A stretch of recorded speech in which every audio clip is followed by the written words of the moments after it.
lying. The minute that them folk called your phone to see if you were gonna pay for the funeral, you blocked them. That's not real, cuz. On God, that's not real. You ain't straight. Pooh Shiesty allegedly put a gun in Gucci Mane's face. One of his guys nearly took out a cameraman. And now there are claims his own dad might be folding under pressure. This has turned into one of the craziest stories in the rap scene. And today we're sorting fact from fiction. Let's get straight into those. If Gucci signed Pooh and helped turn him into a star, but now Pooh and his father could be facing life behind bars in January 2026. Gucci, his security, and a cameraman pulled up to a studio in Dallas to meet Pooh Shiesty. Pooh had been with 1017 for a while. Everything looked solid between him and Gucci, but things quickly spiraled when Pooh, Big 30, and a group of associates allegedly turned the situation into something dangerous, according to federal reports. Gucci and his team arrived at the studio, but it wasn't open yet, so they stepped out to grab drinks around that same time. Pooh's dad contacted the studio owner and booked time so Gucci and his son could record together when Gucci's team came back. They kicked back watching a football game while waiting for Pooh. About an hour later, Pooh, his father, and several guys showed up, but there was already tension. Pooh had issues with his parole officer. He had just gotten out and was wearing an ankle monitor, meaning he needed clearance before moving around. Gucci told him they could just link another day once things were sorted. But that's when everything flipped. Turns out, Pooh had serious problems with his 1017 contract and allegedly came in ready to force his way out. He asked Gucci to talk privately. Gucci stepped into another room with Pooh, his dad, and Big 30. Looking back, there were red flags, but Gucci likely trusted him after years of working together inside the room. Pooh pulled out paperwork to release himself from the contract. Gucci wasn't about to sign off just like that. So they argued, and Pooh told Big 30 to grab his bag. Big 30 stepped out, came back in, and that's when things escalated. Pooh allegedly pulled out a Draco pistol and pressed it to Gucci's head, forcing him to sign. Big 30 recorded the moment, even making Gucci say on camera that he was releasing Pooh from the deal.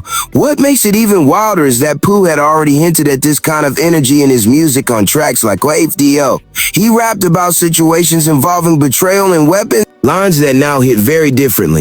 But it didn't stop there. After getting the paper signed, Pooh allegedly took Gucci's wedding ring, watch, and even removed the earrings from his ears. Meanwhile, in the other room, Pooh's crew was still with Gucci's team, and once Pooh came back, things escalated again. Guns came out, and Gucci's people were robbed too. One of Pooh's associates, Gizzy 375, was reportedly about to shoot someone before Pooh stepped in and stopped it at the same time. Gucci's cameraman was being choked and barely made it out alive. Another associate, KD, said to be Pooh's right hand, also pulled a weapon on everyone. Gucci's security eventually realized something was wrong and tried to step in, but backed off after seeing how many people Pooh had with him. For a moment, Gucci's team thought it was over. Luckily, Pooh and his crew left with the paperwork, and whatever they took, no one outside knew what had happened. But authorities were already watching. After months of building a case, the FBI moved in April 2026. Pooh, his dad, and others were arrested. Fans were stunned from the outside. Pooh and Gucci always looked tight. Pooh regularly shouted Gucci out in songs like Lemonade Freestyle, giving him credit for opening doors. Signing to 1017 had seemed like a major win for both sides, especially with Pooh blowing up fast. But once news broke about the alleged incident, it became clear this might not have just been about a contract. Some reports suggest the tension actually started earlier with the death of Big Scarr back in 2020. Gucci signed Big Scarr, who was Pooh's blood cousin. Pooh was the one who introduced him, even with only one track out. Gucci saw major potential and pushed him heavily. By 2021, Big Scarr was gaining serious momentum. Then everything changed in December 2022. Big Scarr tragically passed away from an accidental overdose. Gucci said he would cover the funeral costs, but that's when controversy kicked off. Big Scarr's clothes. Plus, Ruthless went live on Instagram accusing Gucci of not paying. He claimed Gucci even blocked the family when they asked about the money. There were also accusations that Gucci wanted the 1017 chain back. The backlash was intense until Gucci's wife responded with receipts showing that he and Atlantic Records had paid $20,000 toward the funeral. And while the internet was divided, Big Scarr's father later came forward publicly showing love and appreciation toward Gucci. Atlantic Records did what they did, y'all. Gucci sent 10, Atlantic sent 10, I paid the difference. Atlantic Records did their part, y'all. Gucci Mane put in 10, Atlantic added another 10. And I covered the rest, but even after it came out that Gucci helped pay for the funeral, Big Scar's sister still said he should have handled the whole bill since it totaled $60K. A lot of folks felt like she was reaching still. Rumors say Pooh Shiesty wasn't happy about the situation. Neither Big Scarr and Pooh had a little tension before Scarr passed. It wasn't full-blown beef, but it was there while Pooh was locked up. He dropped a federal contraband too and spoke on it, hinting they weren't on the best terms before Scarr died. He even rapped about finding out the news in a way that clearly hit deep. Some people believe Pooh was still bothered by how Gucci handled the funeral situation, but there's no solid proof tying that to what happened later. Truth is, nobody fully knows what pushed Shy to crash out like that, but whatever it was, it turned into one of the wildest missteps in rap. Keep in mind, Pooh was still on an ankle monitor from a previous case, so authorities already had tabs on his location. On top of that, parts of the situation were caught on camera, and civilians were caught in the middle too. Investigators also pulled phone records and tracked movements through surveillance footage after the robbery.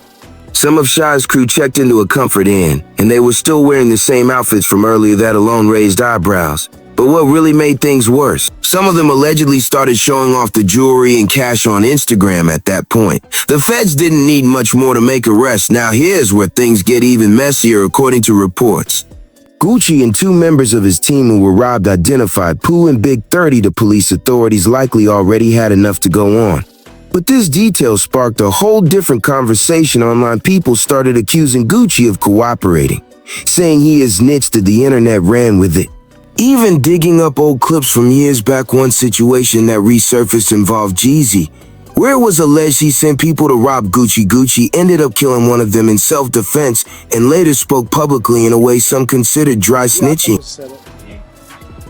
Do you have any, indications on who it might be? Have you heard anything on the streets? Just whatever you feel in your own heart? Well, so like I say, ain't too many people got the motive to do some shit like that. I just like a detective, learn, look at the motive, who has motive to do it. And this fuck nigga, the only nigga has motive. Jeez. Yeah. But Gucci Mane isn't the only person in this case who might be talking, and according to Wack 100, things could get a whole lot messier real soon after news broke that Gucci got robbed and might be cooperating. Wack 100 jumped on Instagram claiming both Pooh Shiesty and his dad have paperwork suggesting they've told in past cases Pooh's dad, known as Mob Boss, is the one who introduced Shy to that lifestyle. He used to rap and even had his own label, but it never really took off and he kept running into legal trouble. Wack says Mob Boss allegedly started giving information to authorities as far back as 2009. He also claimed Pooh himself told on someone in 2022. 2022 is when Pooh took a plea on federal charges and got sentenced to 5 years. That's where the rumors start, people saying he might have cooperated to get a lighter sentence. But again, nothing officially confirms that. Still, the speculation hasn't slowed down since his dad allegedly told in the past. Some are saying Pooh could end up going down the same path as Youngin Ace associate case, whose situation shocked a lot of people after his own father testified against him in a murder case.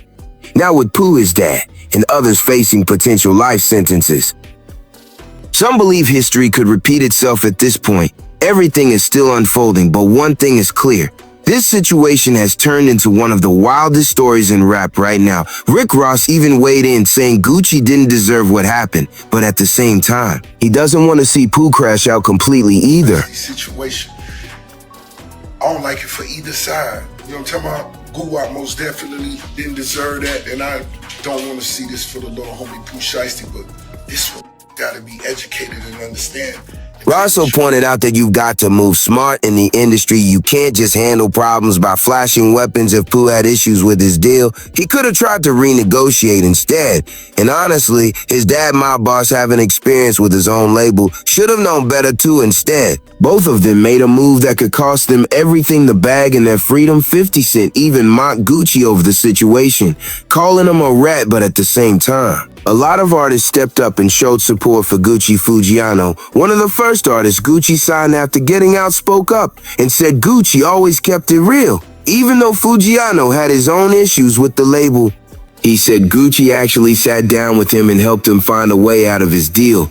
Everyone knows Gucci and Waka Flocka Flame have had tension for years, But even Waka took to Twitter and made it clear he wasn't cool with what happened, and NLE Choppa also reacted, saying Pooh went way too far with the situation so far. Gucci hasn't spoken publicly about any of this, but with everything building up, it's only a matter of time before he's forced to address it.